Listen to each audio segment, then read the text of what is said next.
I love one thing that's incredible in science now is they push the frontiers of science. It's starting to sound more and more like spirituality and metaphysics.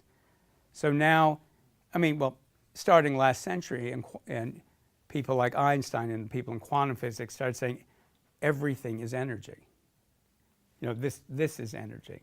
And they came up with this whole thing, the duality of matter, that everything physical is physical and it's also a wave. It's energy. And if everything's energy, it means that everything has an energy field. I mean, that's just basic physics. Whether it's this cup, it may not be a very strong one, but it has an energy field. Or whether it's the earth, or whether it's you. We all have energy fields. So I think it's important for all of us, because people will come up to you and act like you're studying superstition and voodoo or something. And you know, the fact that everything's energy is what quantum physics says. The fact that everything has an energy field is what quantum physics says. In fact, they get as weird as anything we're going to do. One of the concepts in physics is what's called non-locality. Anybody here know a lot about physics? Oh, good. Yes. And because I want to make it clear, I'm about as far away as being an expert on physics as you could get. So my apologies for things I might be explaining poorly, but the concepts are correct. I mean, are correctly part of physics. And this non-locality is really important for what we're going to be doing over these 4 days.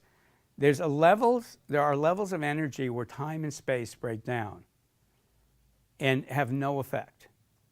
So you can take something and take it thousands of miles apart, and it's no different than if it's together. So one of my favorite experiments is that concept called entanglement in physics. Now, I don't know how they do this, but they can take two atoms or molecules and entangle them. And if they're entangled, if you imagine like I had little objects in my hand, if these two are entangled, if I go like this one will go like that. If I go like this one will go that. One moves, the other moves. They're entangled. Now, you can kind of get if they're close together, that would work. Though, of course, the thing is, why would being close together make it work? But for whatever reasons, they start moving in harmony. Well, they found out that you can take them in the next room, 100 miles away, 1,000 miles away. You can take them out in space. And if you move this one moves. And the reaction happens instantaneously, which means it's faster than the speed of light. And the speed of light is supposed to be the ultimate speed limit, or that's what they used to say last century. And one quantum physicist calls this and some other things spooky interactions at a distance. And it actually scared a lot of physicists because the things that quantum physics are talking about totally challenge all our normal things. So these two things are physically separate, and the speed with which they'll react together, it doesn't matter how far apart they are. The distance has absolutely no effect on them. And what they've discovered is that certain ranges of energy, you have non-locality. In a certain sense, that energy is everywhere at the same time. Now, logically, can I tell you what that means? Of course not. But I just want to point out that that's a part of physics now. So science is very much more and more backing up what we're saying. So that everything's energy, that there's non-locality, so that things can happen just the same whether they're in person or not. They're now saying in physics that you can move backward and forward through time. How many of you know about Stephen Hawking? You know, he's considered one of the great physicists.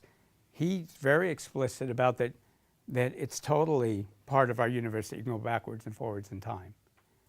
And in fact, in that super collider that they've got somewhere in Switzerland or wherever under the mountains, I'm probably butchering this, so my apologies. They're looking for this Hertz something particle. And one of the things that's interesting about it is a lot of subatomic particles, they're not stable and they split into other things. So if you start with A, you end up with B and C. Well, sometimes you get B and C and then you get A. I mean, it goes backwards in time, and they can't figure it out. So moving through time, so time not being linear in the way that we experience it is part of physics. That things can happen at a distance is part of physics. And I find that very gratifying because particularly in the third and fourth days, we're going to be more and more working with being able to do things remotely. And some of you know almost all of my work is on the telephone. It doesn't matter if I'm working with somebody in another part of San Francisco or another part of the world. It makes absolutely no difference. And it's because you connect them with that level of reality. And the 6-year-old in me would love to say that's because I'm so special. It's just because that's the way things are. And if you open up to it being possible, it's entirely possible. And for those of you that are here all 4 days, the third and fourth day, we're going to do a lot of remote work and start healing people at a distance and working with people, which is an amazing thing. And we'll talk about it more, why you would want that, whether or not you want to be healing people, but how you can just make that a part of your life. It's quite a phenomenal thing.